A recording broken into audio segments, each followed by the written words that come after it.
you can't allow great players like Paige Beckers, Maddie Seegers to even get comfortable, and I think that's what happened the night before. What's the tricky part in this back half of the season when you're seeing teams third, fourth time, and That you're stuck fresh, means, and you got to make it fresh? yeah, that means that second half, I could say a year 8, that literally means that they've adjusted to the initial scout from the first couple of times you played them.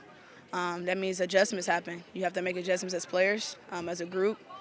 We know how long Washington, D.C. is, so you have to make adjustment there to figure out how you can get to the paint.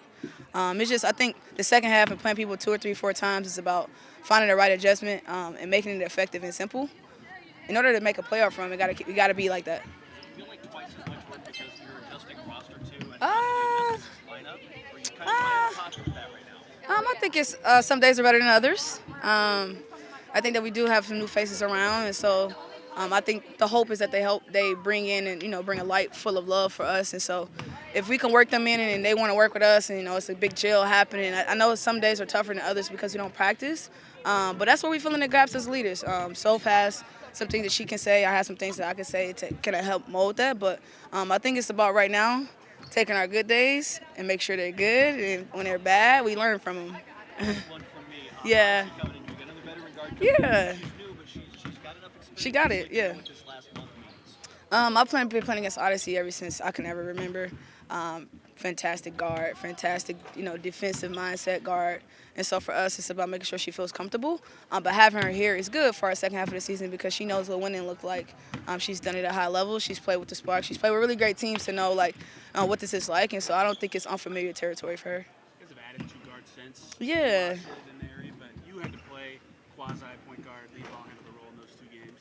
Steph told us before Tuesday that she doesn't tell you to do anything different. How do you kind of approach it when you are kind of tasked with a little bit more playmaking and being in charge of everybody out there in those lineups? I think Steph does a good job of not even making it a big deal. I like to think that as me, the player I am, and who I try to be, I don't make it a big deal. You just try to make the right plays, not think too much into it, and then from there you still be yourself. I think the confidence that Steph installed in us as a group, it kind of always will be there. And so when we make adjustments, we don't want our confidence to waver. And I think she's giving enough confidence to adjust and make plays the way I see fit. Day 1 with Kyra, what did you see from her? What do you like about Oh, I love really great crafty, quick guards. It's an addition. I love it. I love guards that want to get down and get to the paint. So I told Kyra I welcome her with open arms. She knows the love that we want to show her, and so hopefully we get her comfortable enough to where she goes make plays in the second half of the season. I'm not even sure this is a thing, but can you get better at implementing new teammates? You guys have been doing so much this season. I think a lot of people, it always goes over a lot of media people's heads because they always ask the superficial questions, but that is why I tell people that character, values, and culture is important. People always want to ask these questions superficially about, hey, so this person's not playing, so what does that mean?